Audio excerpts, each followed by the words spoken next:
Thank you, Vince, and good morning.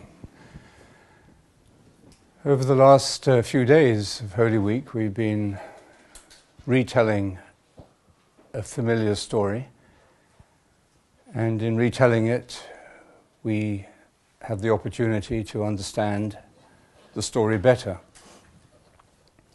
We can only really understand the story, as I've been saying several times, if we don't think of ourselves as outsiders looking on or observers, but if we see ourselves participating in the story because our own experience is resonating with it. This story is telling us something about ourselves that we need to know. We need to know it if we are to be fully alive and fully ourselves, to grow. And now we're at an interesting moment in the story, because at this moment things move very fast, faster than the speed of light. And this is the climax of the story that we're approaching, and you would think that now we would sort of zoom in and look at the climax, what is happening, and yet it's now that the whole thing speeds up. And we're pushed forward into another experience of time, another way of perception. And we may well drop it at this moment. We may not be able to adjust. But on the other hand, if we have been really telling the story and entering the story, then the story, as it speeds up, as the stream of consciousness gets faster than the speed of light, it carries us with it, and we experience what the story is all about. And that, of course, is the climax, liturgically, of tonight, which is the Easter Vigil, and the great symbols, the primal symbols that we use to awaken this meaning in us, the symbols of water, and of fire especially, and the word. So, but we're in this sort of slight space, this empty space, as I'll try to describe it now, on Holy Saturday. The tragic event, the climax of the tragedy, is over. And tragic events, while they're happening, are very all-absorbing.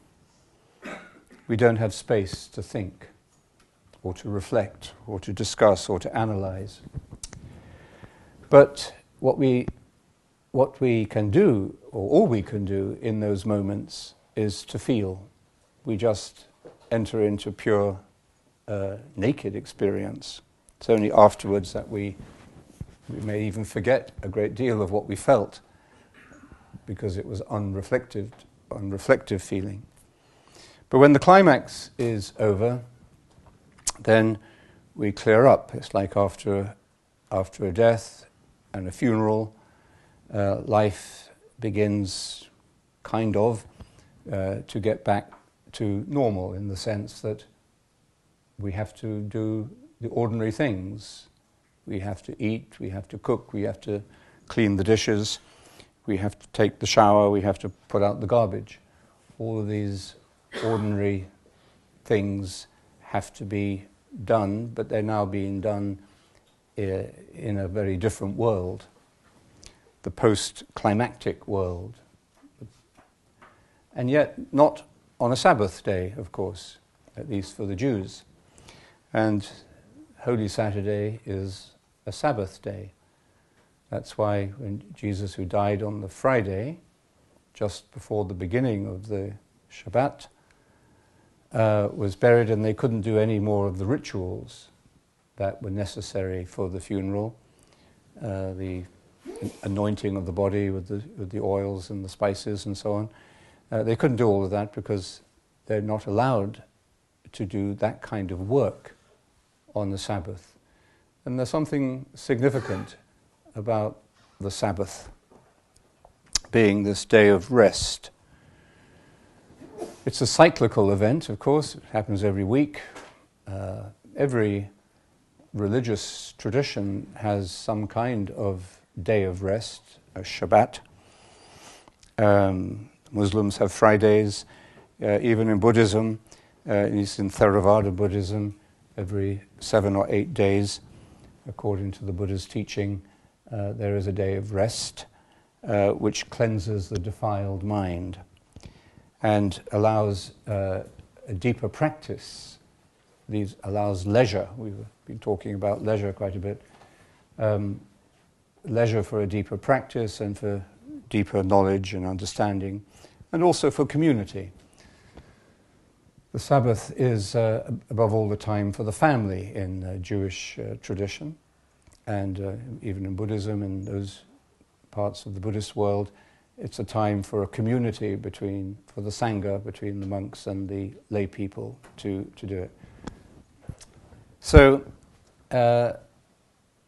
this is the day on which we wait, the day of transition between the climax and then this intensely speeded up part of the story, which breaks open the meaning and floods us with something that we may have hoped for, but still takes us by surprise, as reality always does. Even if you're waiting for something to happen, expecting it to happen, when it does happen, you're still surprised by it. There's a big difference between imagining something and waiting for it and then experiencing it. So the Sabbath is a cyclical event. That's one way of looking at time and how the ancient world did look at time. The Jewish world, of course, incorporated the idea of time as cyclical, but also had the idea of time as linear, that it began at a certain point, as we now know from our theory of our latest cosmic cosmologies, that even time and space, as we understand them, began at a certain point. The biblical description of that is creation, the moment of creation.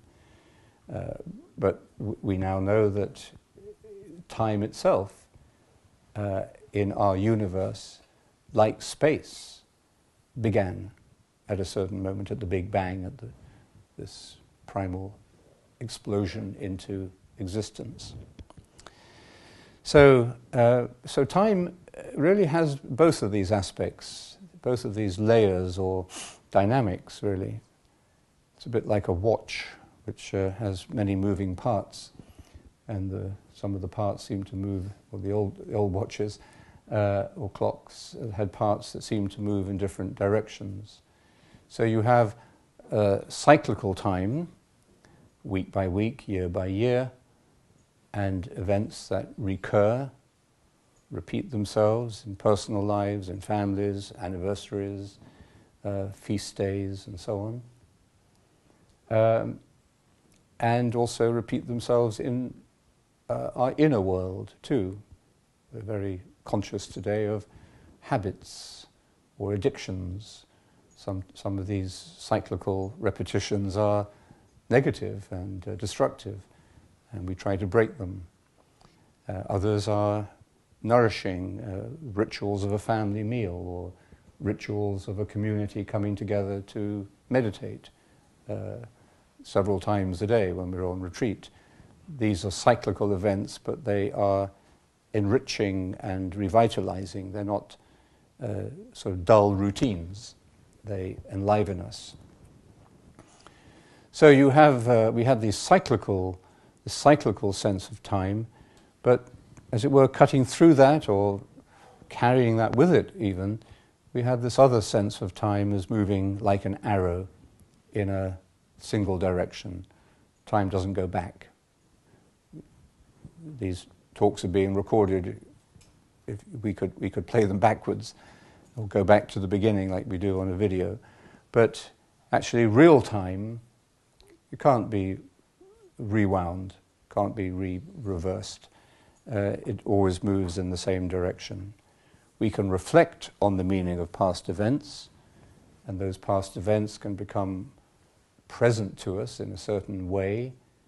If we think deeply about them, we can have a breakthrough in understanding. And in a way, that's what we do with liturgy. When we remember, the Eucharist itself is, of course, a repeating, a cyclical repeating of an event in the past. But we repeat it in a way that makes it, at least for those who approach it in a certain frame of mind, makes it alive and fresh. And that original act of self-giving that is at the heart of the Eucharist becomes present to us and nourishes us and feeds us and awakens us. So, in a way, the whole of the story that we've been telling during this Holy Week is a huge and deep examination of the meaning of time, and of time being redeemed within time. That something happens in time that changes our perception of time. It's only within time that time can be conquered. And Saturday, as I say, is this Sabbath day, this sort of rather strange day in between. And could you stop doing that, please? It's this strange day of interval, this when the time seems to slow down or to end in a way, as it does after a tragic climax. We may even think that, and as the disciples at the time probably thought that, nothing will ever be the same again. Well, that's true, but maybe life is finished. And certainly they felt that the life of Jesus was over and done with. And they were reflecting on its meaning, or on their failures, on their betrayal, maybe on Jesus' failure. He had promised something, and look how he ended up. Some failure of, where was the failure? So the Shabbat day is a time for us not to work, not yet to get back to ordinary life and drag ourselves through the period of mourning or adaptation. We don't do that yet. We take a day of silence and a day of stillness, a day of patience. And if we use this time, this special time, we realize that an inner work is being done. We're not allowed to do outer work on a Sabbath, but there is time for an inner work, a human healing. That's why community is so important on a Sabbath, the family and the community, the worshipping community. And a day like this then, a Sabbath day, is a day for the work of integration, that the past, which we cannot understand and yet we have to live with, can begin to be integrated. A calming and a renewal can take place. So let's just see how this Holy Saturday is described in the Gospel narrative. His friends had all been standing at a distance. The women who had accompanied him from Galilee stood with them and watched it all. So there was an audience. There was a lot of people watching. And we have to ask ourselves, I suppose, are we watching this story, observing it objectively, analytically, anthropologically, or are we actually allowing the story to enter us? Is it, in other words, not just another person's tragedy that we are watching, as when you drive down the highway and you see a terrible accident and everybody slows down to get a look at it as they drive by. Are we just observing this, or are we actually seeing our own tragedy, the tragic dimension of our own lives involved with the story? Now there was a man called Joseph, a member of the council, a good, upright man, who had dissented from their policy and the action they had taken. So why bring in this new character at this stage of the story? It somehow makes the story spin in a different way, and no doubt Joseph of Arimathea was part of the legend, the myth that began to be told and retold in the early Christian community. All of the characters, even the centurion or the good thief, all of these became developed in the imagination of the early church, and by the Middle Ages they were all named and made saints and had special stories associated with them. That's how the mind likes to work on stories. There were probably a few Irish people there as well who were very good at making up stories like that. So here's Joseph of Arimathea. He came from the Jewish town of Arimathea, and he was one who looked forward to the kingdom of God. This is a significant aspect of him. He's not just like the other religious bureaucracy, somebody who had, we would say, a spiritual dimension to him. This man now approached Pilate and asked for the body of Jesus. In the Gospel of John, the story is told in the same way, but John adds the detail that Pilate wanted to make sure that Jesus was dead, and so he got confirmation from the centurion that he was dead, because there were apparently stories that they'd taken Jesus down from the cross and he was still alive, and that's why he appeared later. So these early, some of these remnants of later conversations or controversies or accusations in those early decades, or even early days perhaps after these events, we see remnants of that in this version of events. Taking it down from the cross, those 6 words have produced innumerable images of the deposition, the taking down of Jesus from the cross, the pietà of Mary. We don't see that described in the gospel stories, but it's ingrained in the Western imagination, certainly, of the mother holding the dead body of her child. Taking it down from the cross, he wrapped it in a linen sheet and laid it in a tomb cut out of the rock. A tomb cut out of the rock, so a cave, actually. Something very primitive, just as burial is something very primitive. We could almost date human society from the beginning of funeral rites, when our ancestors decided that the body was worth respecting and would be buried with ritual. There's a wedge tomb about 4,000 years old here on Bere Island, which reminds us we take that for granted today, the respect that we give to the body, but presumably there was some point in human evolution, of social evolution, when bodies were just like an empty milk jug. You threw it away afterwards. So he laid it in a tomb cut out of the rock in which no one had been laid before. What do you think that suggests? A virgin tomb, tomb that no one had been laid in before. It's quite a powerful comment. Do they just reuse them? Hmm? Do they reuse tombs? Yes, presumably, yes. Yeah.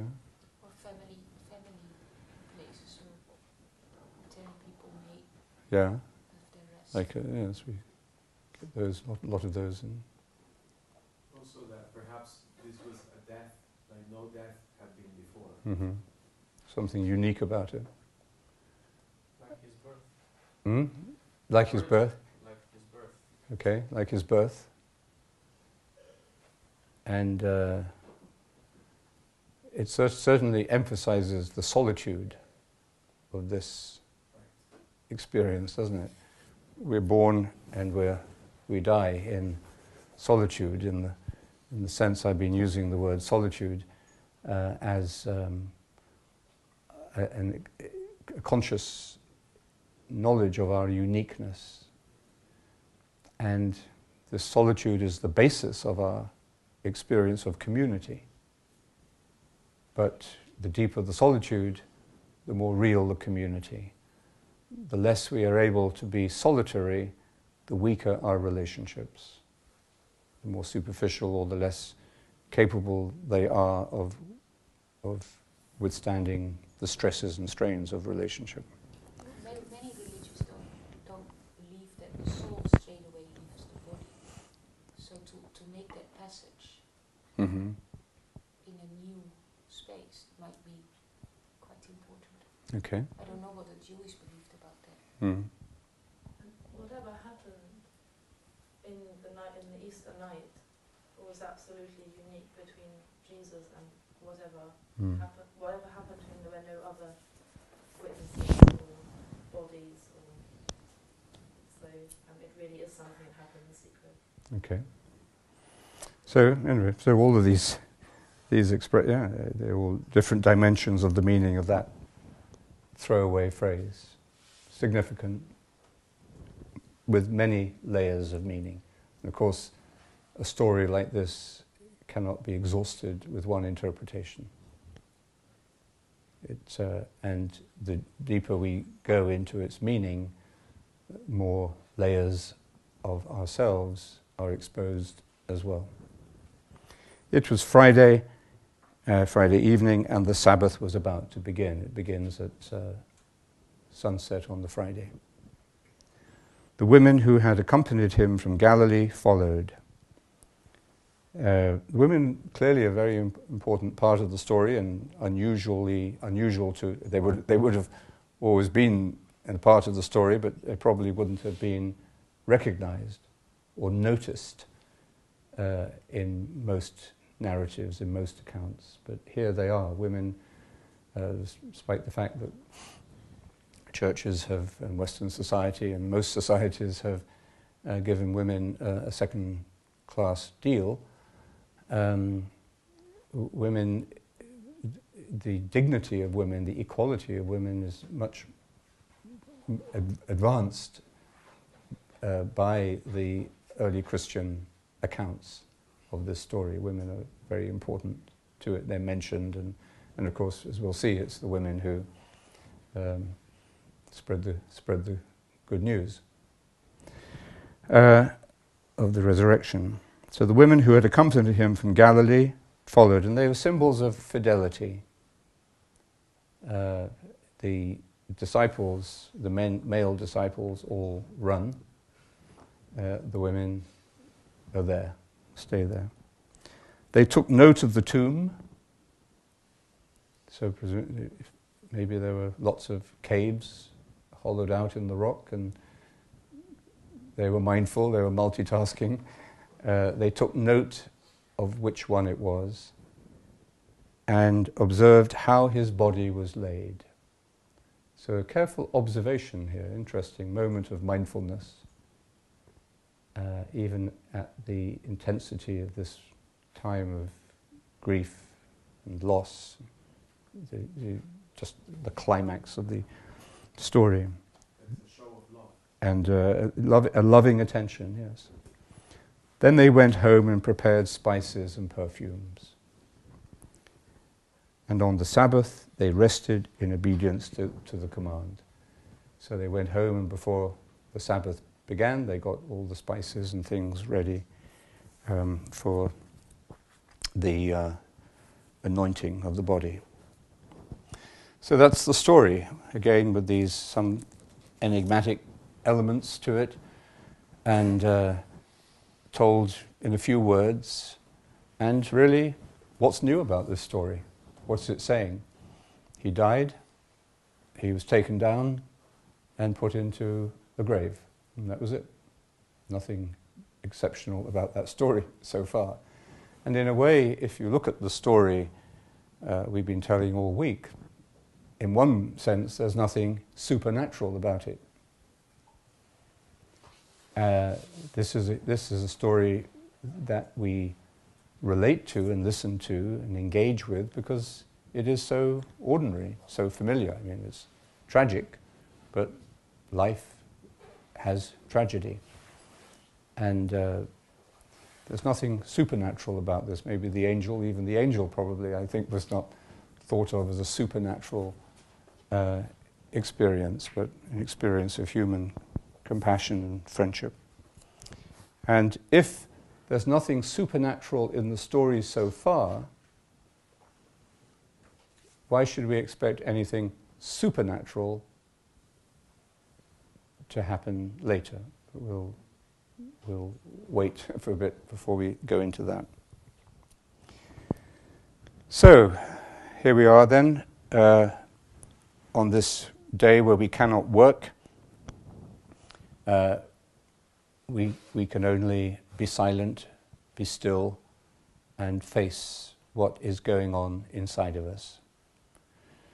And very often, of course, when we are in our own tragic moments, or in the aftermath of tragedy, we can't bear to face what is going on inside of us. We want to do everything we can to escape it, or to distract ourselves from it.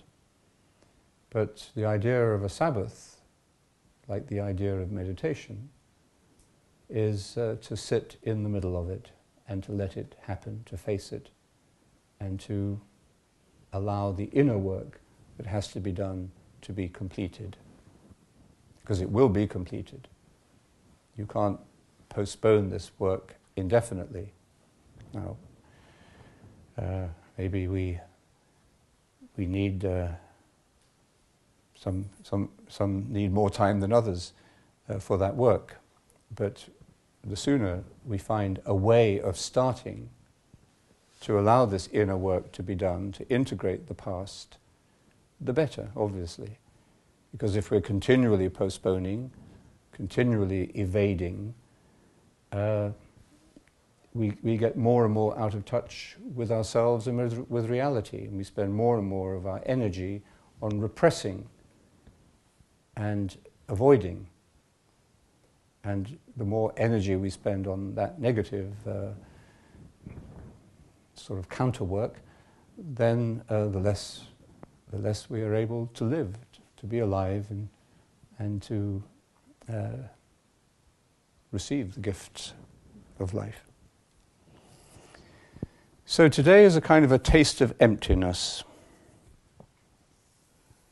There are different kinds of emptiness. The word empty sounds a bit negative. You go to the pub and somebody says to you, your glass is empty. That's different from saying your glass is full. And something that is empty, we expect to be full. Usually if somebody says your glass is empty, it means they're willing to buy you another drink and fill it up. It's not just a, objective statement. So emptiness is regarded as something lacking, something maybe negative, which should or could be improved. We fill up emptiness.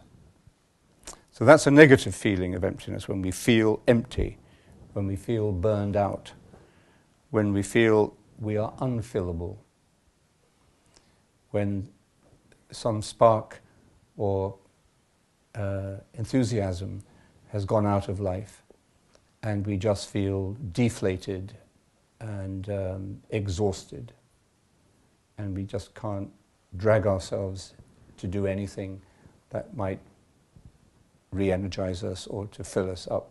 Think of the poor sloth again that we were talking about the other day.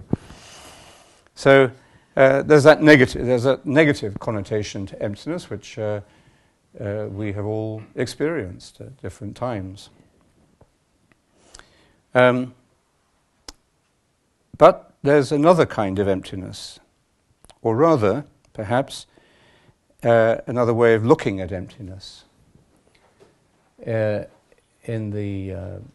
Sanskrit, the word is sunyata, and it's an important principle, of course, of Buddhism, which sees that emptiness is the nature of everything. But emptiness now is seen as a description of the way things are, of the true nature of things, and it's really defined, first of all, by mortality. One feature of emptiness is that it is mortal, that the linear direction of time reaches a brick wall, a dead end, and death, and it ends, and everything that is born eventually dies. Everything that exists eventually dissolves again into its constituent parts, or disappears. So that is the nature of everything that exists, and ever has existed or ever could exist. Much of modern physics or cosmology is really an investigation of this emptiness of matter. And we can predict, apparently, quite accurately, how long it will take for the known universe to implode, and nobody knows exactly what will happen, but it will. The clock reaches midnight. So that's one aspect of emptiness, is mortality. The other aspect of it is the affirmation of interconnectedness, that nothing that exists alone. Everything is unique, solitary, but nothing is alone. Everything is in a web of existence, a web of relationships. Everything touches upon everything else, like Indra's web in the Hindu myth, where every knot in the web reflects the whole web. So these two slightly contradictory aspects of emptiness, one that nothing lasts, and the other that nothing is alone. So perhaps we see, one of these paradoxes that we've been stumbling across a few times in the telling of this story. So we could say then that negative state of emptiness, when you're exhausted, when you seem to be unfillable, nothing can get you going again, and you feel you're on a slippery downward slope into darkness or despair or depression or isolation. That negative state of emptiness, or that negative perception of emptiness, can be transformed and turned into something affirmative. And that is the discovery or the recognition that, sure, I am mortal, and everything that I have is going to disappear, and everything that I think I am is going to disappear, and I can see that in death all around me, and yet I am inserted into a web of being, a web of relationship, into a community. So I am utterly solitary and yet I am never alone. So here's another perception of the same experience. It's the same experience of reality, or the same reality, but experienced and perceived in quite different ways. And what's the difference between those kinds of perception? All therapy is basically designed to try to help people to live their lives more hopefully, more fully, and therapy doesn't solve your problems, usually, but it may help you, should help you, if it's worth its salt, to change your perception, to change your approach and understanding of what you feel to be overwhelmingly negative and useless and hopeless. So the same thing can be perceived in a very different way. And then we see this emptiness as a potency for infinite fullness. If this same negative state of emptiness is embraced consciously, it becomes something that we call, that Jesus called, poverty of spirit. That's the Christian word for emptiness. And Jesus says, poverty of spirit is the condition of happiness. And those who are poor in spirit know, experience, even possess, in a way, the kingdom of heaven. So the same thing that can be the source of utter despair, loneliness, and exhaustion can be embraced and turned into openness, into something full of potential, something pregnant. So I think this is really what we experience from time to time, cyclically perhaps, in our meditation. There are times when we feel the meditation is a failure, that we're just exhausted with the fruitless attempt to overcome our distractions, or our feelings, our emotions, or our attachments, or our memories flood us and take over the time of the meditation, so that the tiny little effort we seem to be able to make to say the mantra is just swept away. It's just like a bubble on the surface of the ocean during a storm. A complete waste of time. And we feel blocked, we feel dissociated. And yet, and many people give up at that point, or they say, I'll try another technique that's going to speed up the process, or usually when you begin anything, you do quite well, or you feel hopeful at the beginning. The relationship's often the same. The romantic stage. Okay, so if then things begin to go wrong, what do? You trade it in. It's like it's always a we have a car in the community, and it's always a big decision. When should you trade it in for the new one? Do you wait until if you leave it too long, then nobody will take it. So you've been married for 50 years, as some people here have been. No one's going to take the. Maybe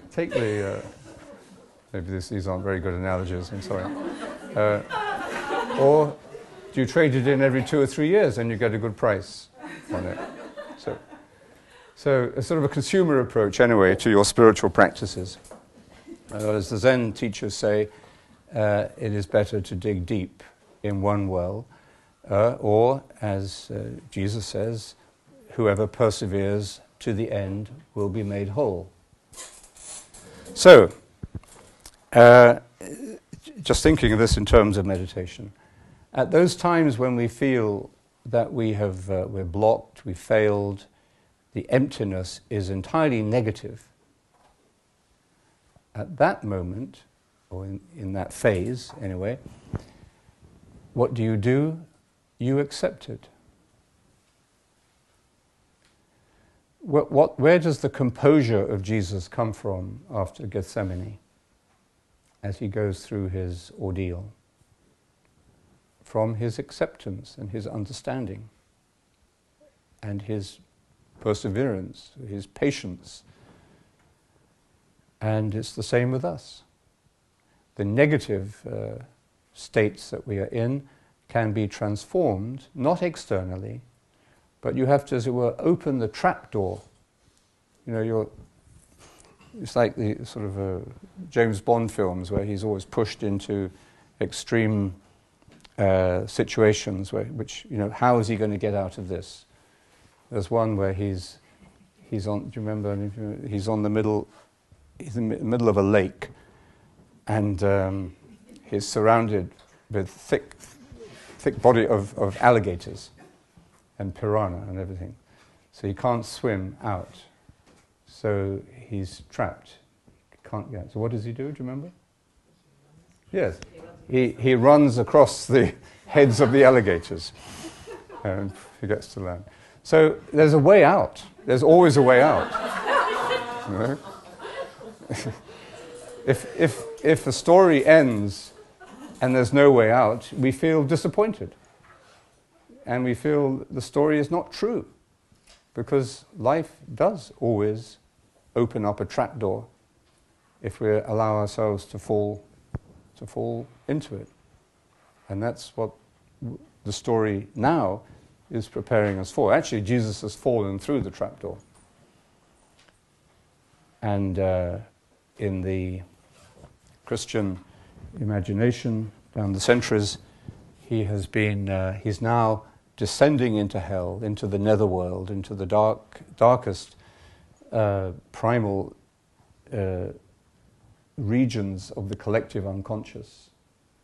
His consciousness is penetrating to the very root of human consciousness, maybe to the very origins of time and space. And as his consciousness sort of burrows through these mine shafts of ancient consciousness, he is making them conscious. That's the story. Those are the great icons of Jesus' descent into hell. And the great image here is, on many of the icons, is that he goes to hell, he breaks down the doors of hell with his cross, and he opens up the doors, and then he puts out his hand to Adam and Eve and pulls them back, pulls them out. So it's a powerful image of what is happening in this inner work.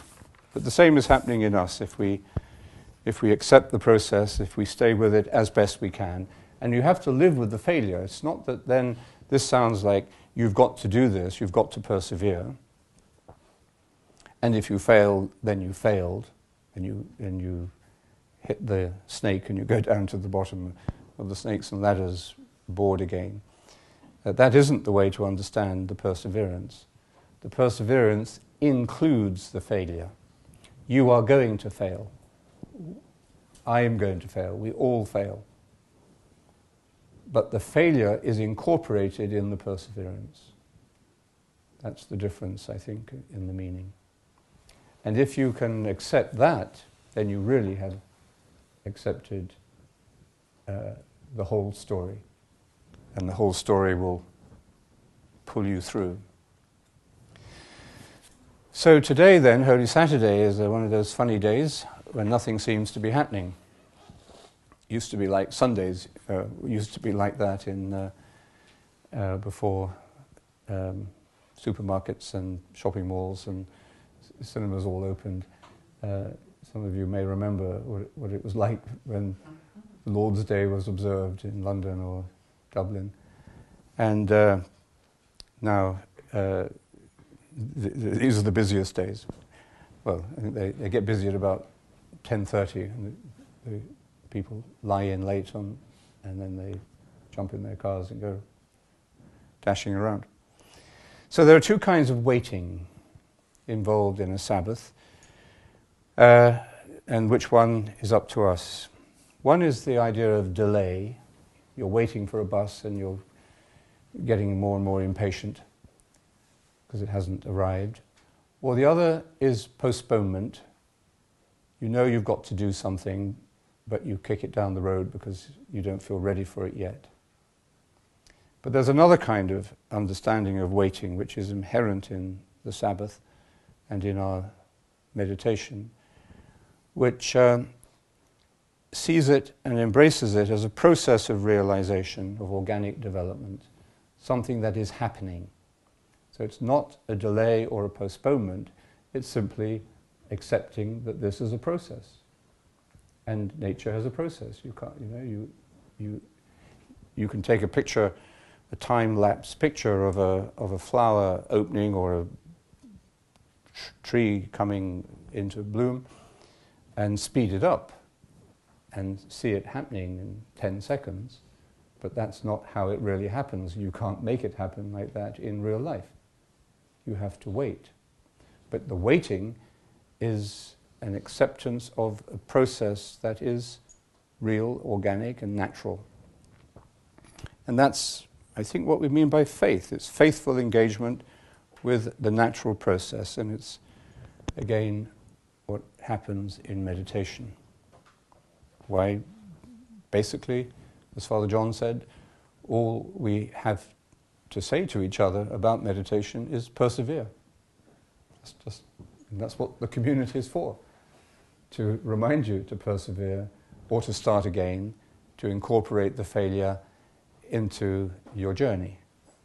So the only person who will ever exclude you from this practice and from this journey is yourself. Nobody else is going to blame you or expel you or anything else. It's only our own ego or our own fear or our own sense of failure that's going to do that. So this emptiness is really what we make of it.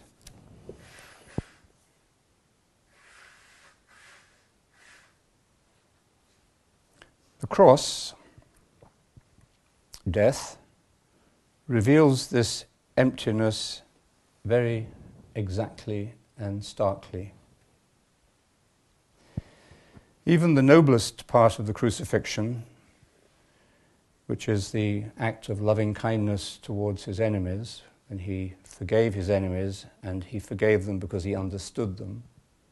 He understood that they didn't understand what they were doing, and his forgiveness, or the Father's forgiveness that came, he invoked, is related to that insight into their lack of understanding. Even this noblest part of the crucifixion dies, ends. He closes his eyes, he commits his spirit to the Father, the primal source, and he disappears. The body is still there, but what is the body? It's just a body. And today we explore this emptiness that remains. Is it a negative emptiness? Is there nothing else? Do we just have to try to just push it away out of our memory, allow time to heal, and then get on with something else? Or can we embrace this emptiness, accept it in such a way that it expands and becomes full? In the Heart Sutra, we're told that form is emptiness, emptiness is form. emptiness is not separate from fullness. Fullness is not separate from emptiness. Whatever is form is emptiness. Whatever is emptiness is form. Well, that's a very beautiful paradox, but it's nevertheless a beautiful abstraction. I don't know if that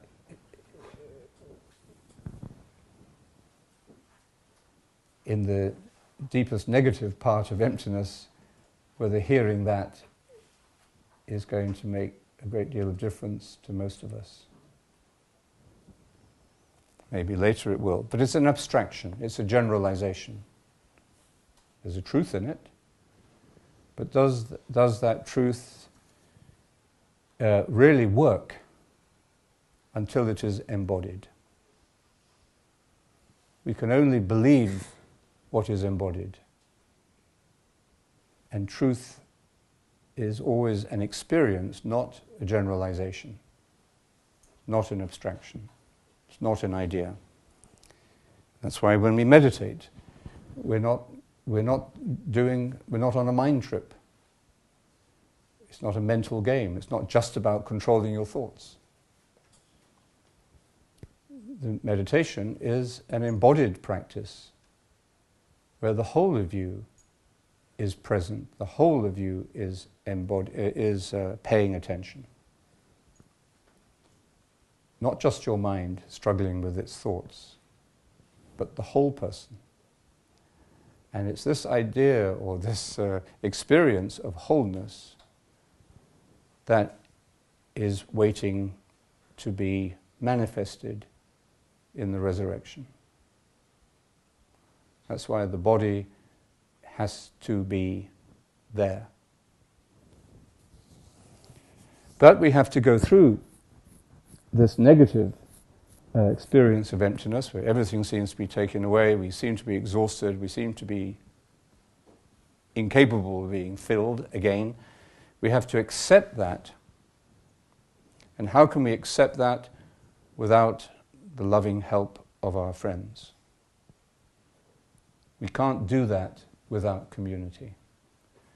This seems like a very negative moment of solitude when we are utterly alone and unreachable and unfillable and untouchable. And when we are really in this isolated state, we push everyone else away. But it's the acceptance of that that becomes possible eventually if we are being patiently loved, if we are held within a loving network of relationships and a community and a family which recognize what is happening in us, can see it because we've all been there, and yet doesn't give up on us. Allows us to work through this in a safe environment and in an accepting environment. And it is when we notice or see that we are accepted and we feel that acceptance, then we can begin to accept ourselves. And until we accept ourselves, really no one can do it for us.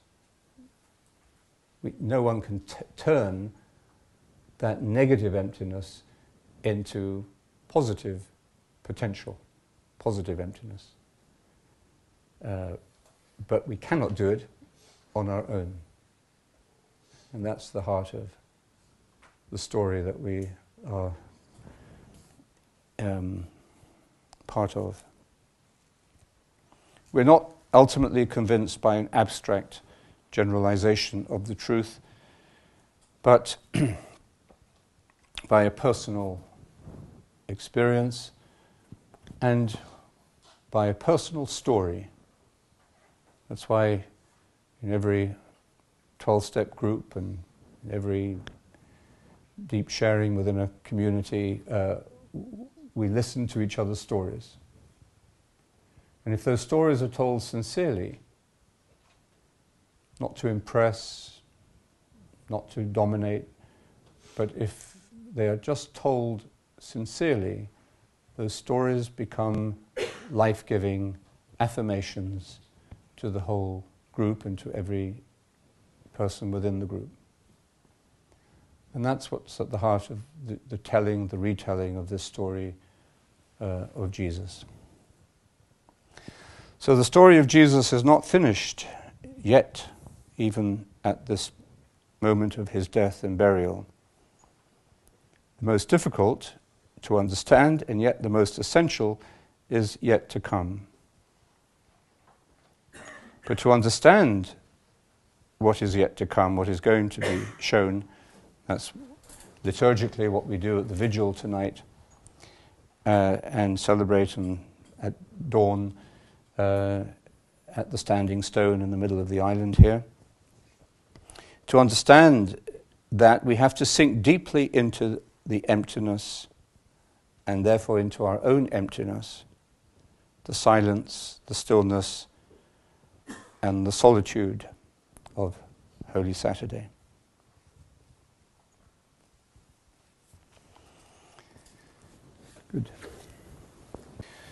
Good. So we have a few questions that people have sent in, and then we can also have some discussion and questions in the group here as well. This is from Linda in Montreal. Thank you for thank you. She says, my question is, I've never understood the people who are obsessed with the return of Christ, since he said in Matthew 28:20, and surely I am with you always to the very end of the age. Meditation gives us the certitude and above all the deep experience that Christ is always present.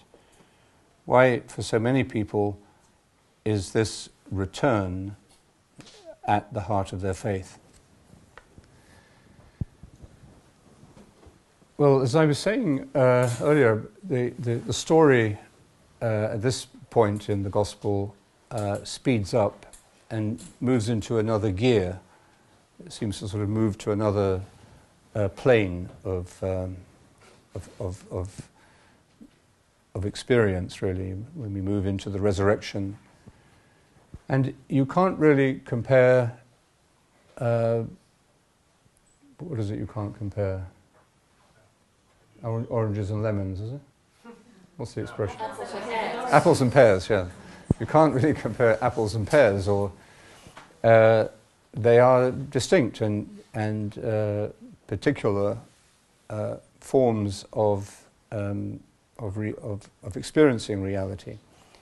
So the idea of the second coming has always been attractive to people in the early church. This is how they saw it, in a very linear, chronological kind of way. And they were expecting the day of the Lord to come at any moment. And it was only after maybe 30 or 40 years that the early Christians began to think, well, maybe it isn't going to happen so soon. And then maybe all of this has to be understood at a deeper level, in a spiritual way, not in chronological time, but in kairos time. These are two words for time in Greek. Chronological time is the time we keep with our watch, and and then kairos time is the encounter between time and eternity, or we are able to experience the present moment within time, but time has changed. Our experience of time is different when this encounter with the kairos, with the spiritual time, is happening. So, and I think it's the same today, that there are a lot of people who have got rather stuck on the chronological level of time, and are waiting for the second coming or the rapture. And what's amazing is that there's such almost an addiction to this kind of this sort of disaster scenario, or and it's usually a disaster scenario. Hollywood reflects it in many of these disaster movies, but the disaster movies are always a bit disappointing because somebody always saves the world at the end, at the last minute. But the idea is still there that there's a fixation upon a disaster, a tragedy that is going to sweep everything away. And in some of the fundamentalist imagination, of course, this involves the eternal damnation of the vast majority of people. And it's only the elect who are going to be saved.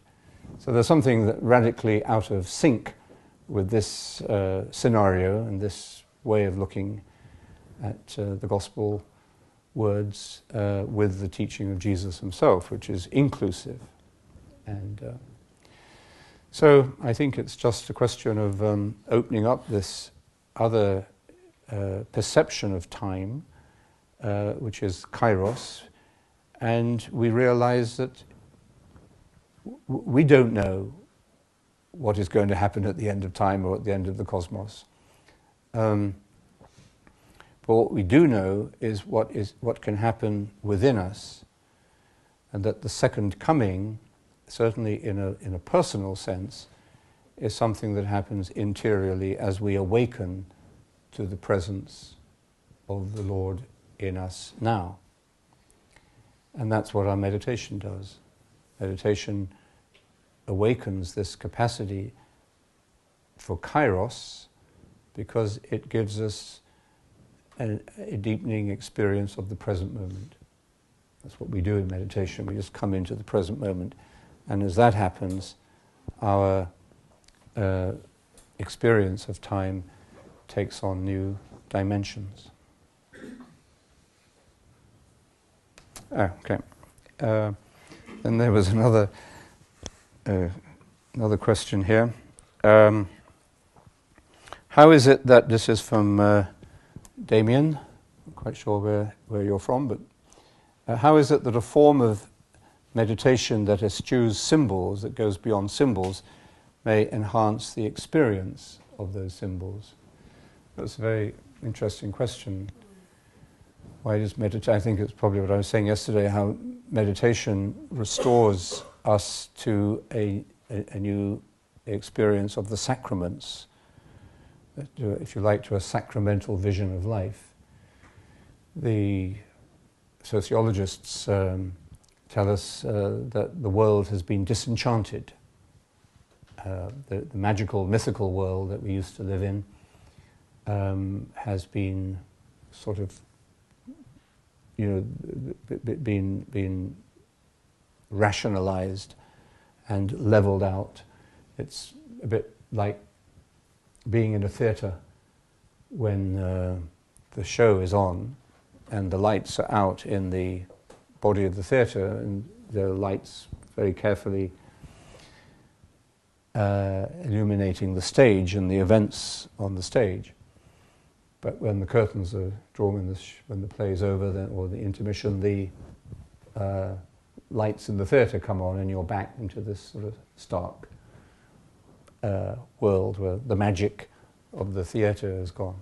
So I think that's the idea, that the world has been disenchanted, demythologized, desacramentalized, and there's not a lot of first-hand experience of the sacramental kind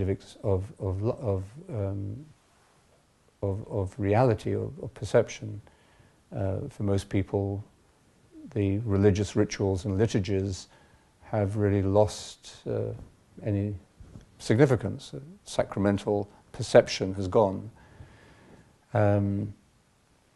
We spend a lot of time watching fantasy, science fiction, horror movies, romantic movies, Netflix. So it isn't that we don't crave for this kind of stimulation, but we do. We become even addicted to it, and soap operas and everything else. So we long for all of this imaginative fantasy world, but somehow we've lost the physical connection to it in life. And the thing about ritual is that you really have to be there in person to take part in it. I mean, I suppose we can watch something on television, watch the white smoke coming out of the Vatican, or watch the installation of the Pope. But it's not the same by any means as being there. And for the liturgy tonight, we have to be there. And it may not be perfectly done. It may rain, and the rain may put the fire out when we light it, or the singing or other things may not suit us or please us. But we're there, and we accept the whole thing. So I think ritual demands a physical embodied presence. Meditation makes us more embodied beings, more capable of being present to what we are doing or the people we're with. And when we do find ourselves in a ritual expression, a ritual language, we are more physically present to it, and therefore it's more real to us. We're not just looking at it, but we feel ourselves part of it. We may not understand it, we may have questions about it, but we're able to relate to it. And I was listening to a song the other day with somebody, and a contemporary singer, and the music and the voice were beautiful. And I said but I couldn't understand the words. And because when you don't understand the words, you feel it's your fault, And so I said to the person I was listening to it with, I said, "Did you?" And who was playing me the music. So I said, could you understand the words? They said no. So they didn't understand it either. But the music and the tone and everything else about it. So the cognitive element of the song you could add on later. You could look it up on a website, which is what we did, and read the lyrics. But the actual engagement with the beauty and the power of the song was in the listening. I think it's rather like that with ritual. You may not cognitively understand it all and explain it as we like to explain everything and understand everything and have an objective evaluation of it. But you can't do that with the ritual. You have to be part of it. I think meditation allows that to happen because it makes us more embodied. It also puts us into a community in which that understanding, a deeper understanding of the meaning of the ritual or the signs, can be shared and accessed. You don't have to go to Wikipedia to understand what the Eucharist means. You celebrate it with people like yourself, some of whom may be able to answer some of your questions. And that's how a community of faith is built up as well.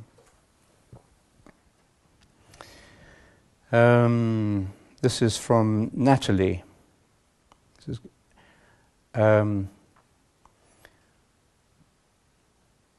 thank you. Can you give some examples of how in our lives today the suffering of one relieves the suffering of many?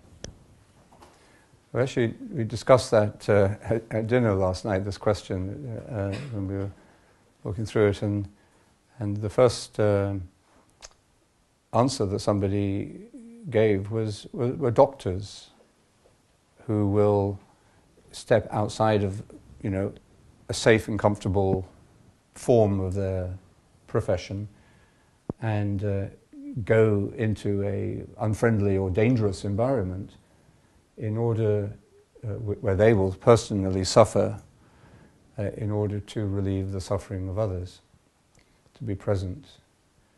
So I think that's a very beautiful illustration of it, really. Anybody got any other ideas, other examples? How the suffering of one can relieve the suffering of many. I can't think of my area, which is psychology, and thinking that you're listening and taking the pain of others. And sometimes it is overwhelming. You do need to step out, but you do take other people's pain, and you suffer with them. Okay, so just a deep listening in therapy. In these situations, often one really simple example is with soldiers, and we still decorate soldiers who take risks or get injured trying to save a group of people or other people. I think it happens in any family, in any close-knit unit, where very often it's one person who is somehow the focal point holding it together, and they often really put their own life on the back burner, and everybody else somehow lives differently. They would probably not live that in that way. And of course this is not so much acute suffering, but the time really bears this suffering, and somebody's often prevented from realising themselves because they're caring for others. Thank you. Yes. Carers, I mean, that's happening too. Yeah. In every, these are the saints and the heroes who are unrecognised and unapplauded very often, who put themselves in great sacrifice of themselves to care for others. The quote that springs into my mind is "No man is an island," and taking Carolina's example, the fact that she can actually take on somebody else's suffering and help them transform that prevents it then perpetuating. Okay, yes. So if you can make one little bit of the world happier or relieve the suffering there, you're actually sending a ripple effect through the whole body of humanity. I think also it's about when you know that someone else has been through it, it's like it gives you that confidence. Like Jesus was really open to his own suffering, and he was really aware of it and aware of the, he went through it with humility. And I think that then gives you the confidence to not shut off from your own suffering and pain. And sort of in 12-step fellowships, it's someone else who's been through that experience that can really touch someone and heal them. Yes, thank you, yeah. That we learn by example rather than by words, really. In a way, some people accept a terminal illness helps the ones around them. Yes. They seem to deal with it so well. It helps them as well. Yes, I was mentioning Bishop Michael the other day, and with his recent diagnosis of cancer and his acceptance of this stage of his life and the suffering that's going to involve. And he's asked the people in the diocese if they want to pray for him, not just to pray for him, but to pray for everybody who has cancer. And it's a beautiful gesture, really. And it's not more than a gesture. I think it's something he sees and feels. This sympathy or empathy with others. I mean, suffering can either isolate you and sort of burn the bridges between you and others, or it can reveal just how many bridges there are. That actually every thought and every word and every breath is a bridge between you and others. And I thought when I heard that, I realised it was coming from a very sincere place, and it's been very moving, really, because many people in his diocese who are suffering from cancer have felt the support of the bigger group, because he's a leader and a much loved figure in his community. A lot of people are praying for him and concerned for him. But the fact that he identifies himself with people who are not so prominent, that has affected them, makes them feel supported and connected. Yeah. It's like he becomes this prisma through which one light light that comes in gets reflected and multiplied back to the community. Right. Yes. So the individual can become more than an individual. I think this is what the whole story of Easter is about too, as we'll see tomorrow. What Jesus went through, the story we've been following, is as an individual. But why are we telling this story? Why was it recorded, passed on, first of all, orally, and then in writing, and then with many forms of commentary? Because the individual, at the heart of it, has expanded or dilated into a universal person, or first somebody who's present in others, and that so Jesus becomes the Christ. There's a continuity in the person, but the limitations that we all have as individuals have been transcended, and then we just spread, as he did through the Spirit. Lucas.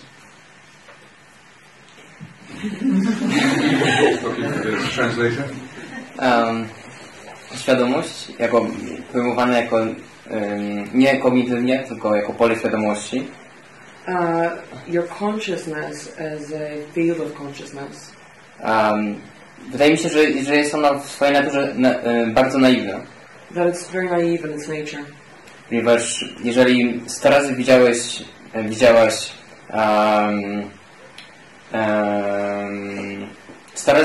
widziałaś tylko owoce cytrusowe.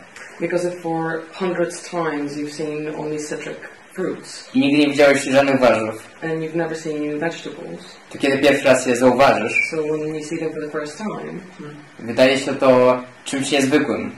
It seems very unusual. I możesz nadal myśleć, że to owoce. And you can still think that they're fruits. Dlatego też, jeżeli przez większość swojego życia ktoś cierpiał albo doświadczał jakichś negatywnych emocji, so if for majority of their life somebody has suffered and experienced negative emotions, nie może tego zmienić w jeden dzień. They cannot change it in one day. Dlatego trzeba to robić wiele razy i może nawet kolejne 100 razy, żeby z tego mechanizmu jakby wyjść. So you need to keep on repeating it probably hundreds of times more in order to get out of that habit of seeing the fruit instead of a vegetable. Wydaje mi się, że jest tak samo z miłością. Wydaje mi się, że jest tak samo z miłością. And it's probably, in my opinion, is the same as with love. Love is the same. Thank you. Thank you, Lucas.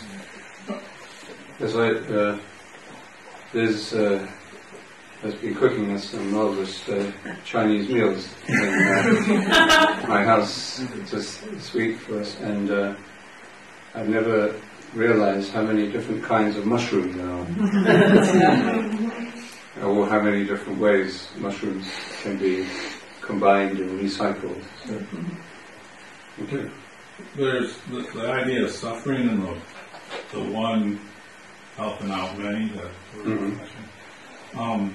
Like Bill Wilson, who founded the 12 Steps, he focused on something that relieves suffering for millions. But was he suffering? Was it more of a spiritual opportunity for him to do the world good? Why look at it as suffering? Why not look at these things as opportunities? Sure. Yes, but that is probably how he did see it, as an opportunity and something he couldn't not do for that reason. Even though there was, I'm sure he didn't start AA without suffering. Well, if he hadn't started AA, he would have suffered. Yes, he would have suffered more. He started because the suffering was happening. Yeah. But the relief of the suffering was this opportunity to grow spiritually. Sure.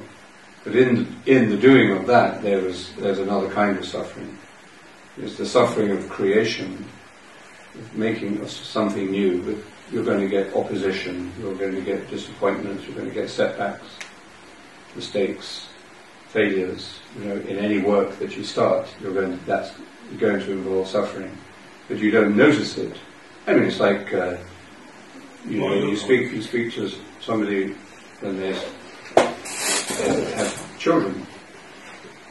My goodness, I mean, it's beautiful to have children, but from the very moment when the news arrives, there's also anxiety. Is it going to go well? And the tests and the scans, and then the children are born, and thank God they're healthy and well.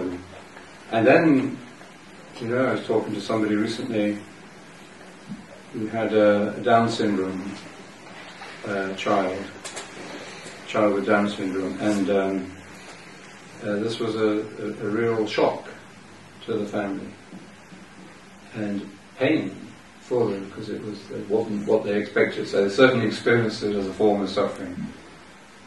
And now they see this child as an extraordinary manifestation of love. That although the cognitive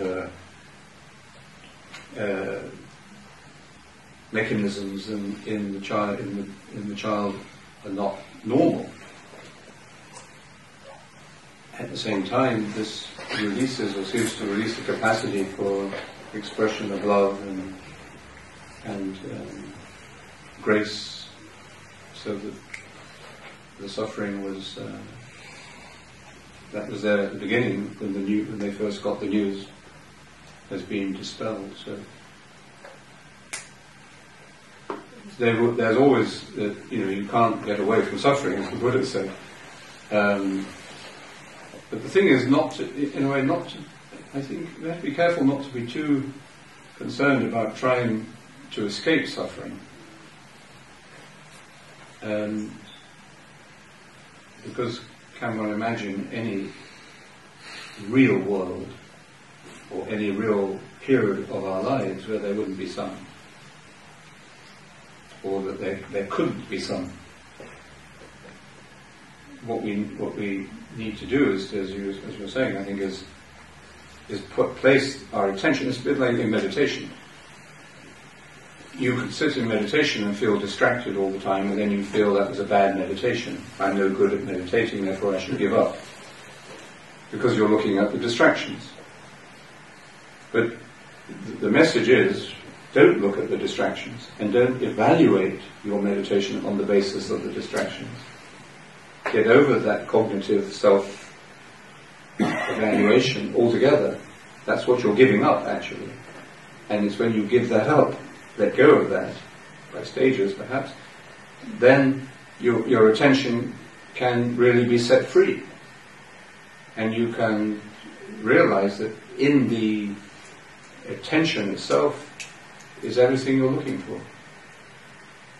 That is the happiness, that is the joy, that is the presence of God. And in that pure liberation of attention in yourself, so you're not just evaluating yourself, but when the attention really comes off yourself, and that's what the cross is about, then you realize, you experience that you are receiving attention. You can't objectify the source of the attention you are receiving. So you give up, you're not entertaining any image of God or idea about God. But you are experiencing the receiving of this attention, which was also giving you, empowering you to pay attention. And that's why, Father John says in meditation, we accept the gift of our being. That's what we're doing.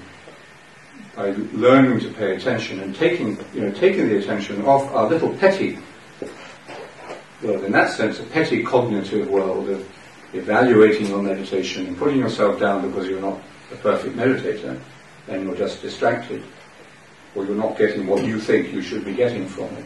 By putting all of that to one side, you liberate your capacity for attention, you begin to expand, and then in that space, in that emptiness, where thoughts and images are not operating, they're just to one side, then the experience that arises in that is of being the beneficiary of the attention of divine love. And this is why I would say this is the experience that is described by the Buddhists when they say that when you have an insight into the nature of emptiness, you know that it is a real insight because it produces joy. So, isn't that what we mean when we say, happy are the poor in spirit, for theirs is the kingdom of God? Okay, I think we can take one more of these. This is from Linda. Thank you. And left from this morning's talk Pacific time with a hope you mean Pacific time zone, or it was a peaceful time, with a hope that you will more fully speak to the nature of the Father.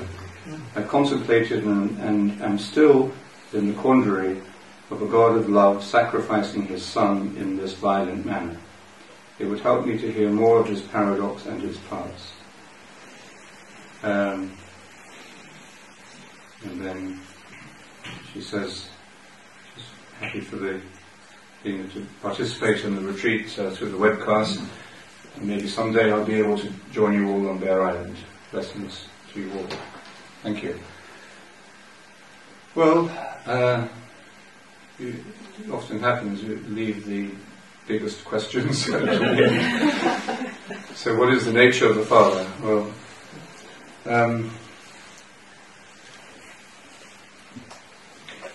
I think the first thing is Jesus makes this idea of the Father much more approachable in terms of the human range of perception by saying Abba.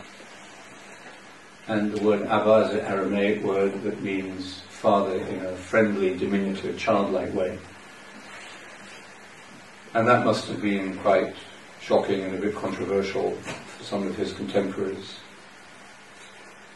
Because we very easily, religious people especially, as we can see in our own time, get hung up on familiar words and expressions and conventions, and anything that threatens those seems to threaten, the universe.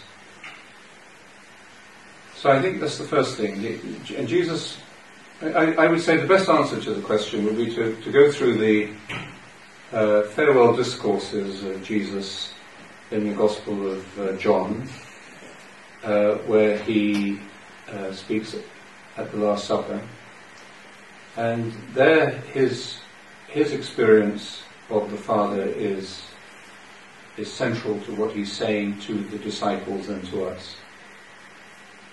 And what he is describing the Father, as we might say, in a non-dualistic way. So he's not worshipping the Father as if he were a God sitting on top of a mountain. And you climb up the mountain and you offer sacrifices, or you sacrifice your children, or you sacrifice your goats, and then you feel you have paid some debt to this God, and it will last for, like paying off your credit card. You get a bit more of a credit line. You can come down the mountain and spend a little bit more. Have some fun. And have some fun, yes. Like professional on a Saturday night. So I think Jesus completely smashes that kind of religious pathology which is really a projection of our own ego, and the fears and the guilts of our ego, projected outwards onto a super-ego that we then put on top of a mountain. So he completely shatters that. When he speaks about worship, it's worship in spirit and in truth. So spirit is the realm of the non-dual. In Trinitarian theology, it's the non-duality of the Father and the Son. They are not the same, but they are not separated either. They are not objects to each other, but they are other to each other in a way. So anyway, the spirit is non-duality. This is where we feel in union with others, and yet we respect the otherness of others. We're not telling them to be us, or blaming them because they're not like us. And then the truth, when he says worship in spirit and in truth, truth means something that is verifiable in our own experience. It's not second-hand. It's not being authenticated by somebody else, or even approved by somebody else.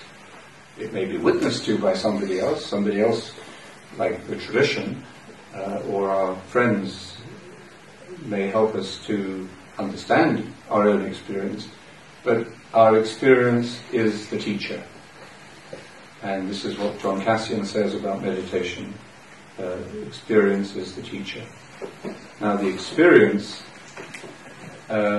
is personal, but it is deeper than the ego. It's not just my experience. This is why meditation creates community. So I think Jesus, the first thing he shows us is that the nature of the Father is mysterious. The Father, the ultimate source of being, cannot be known as an object of knowledge. And yet, paradoxically, he says, I know the Father, and the Father knows me. I and the Father are one. But he also says the Father is greater than I. So, he seems to contradict himself, or whenever there's a contradiction, we should make sure it's not a paradox. And so what he's expressing here is a paradox that allows us to enter into, beyond the cognitive analytical level of consciousness, into an experience of reality that is much deeper. So it is the spirit, which is the non-duality of God, which is a manifestation of the divine reality or ultimate reality, something that we can feel and moves in us and is friendly towards us. The Spirit is a friend, an advocate. This is the Spirit that Jesus sends and makes available to us in a newly intimate way through his own personal identity and transmission of self to his disciples. So the Spirit is the medium in which, or on which, we can experience the Father. And that, and the Spirit is non-duality, so we can't objectify it. Now, in meditation, we accept the non-objectifiability of God, that God cannot be known by thought or by image, but only by love. So at the heart of the Christian understanding of meditation is that the work we're doing in saying the mantra is a work of love. All attention, whatever way of attention, is a way of love. And the Father can only be known in love. And the deeper we experience that, the more we realize the limitations or the faults involved in certain stories or interpretations or metaphors. The idea that God will punish just doesn't stand up in the light of the experience that meditation will bring you to, especially if you're meditating in this context where these stories and these wisdom traditions are available to nourish you and help you. If you're meditating completely outside of any context, then of course all you have is the cognitive story or the cognitive idea of God, and then you get, this very tired old debate between science and religion or atheism and so on. But it doesn't, to anyone who meditates within a tradition like this, these sort of debates seem very empty, in a negative sense. Very, very out of date, I think.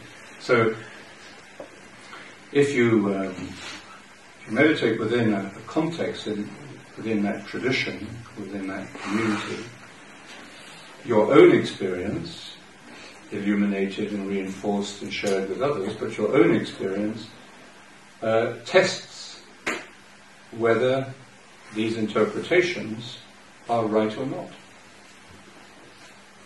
And I think it just doesn't stand up to experience, to the test of experience, that God is going to punish you. It's not what the mystics say. Down the ages, the contemplative teachers of Christianity have never taken that approach of God punishing. That kind of language, that kind of interpretation comes from a different place altogether. So the test really ultimately must be how your own experience leads you to understand the words of Scripture, and that understanding is enriched and informed and developed through sharing it with others. Okay, let's take our time for meditation now.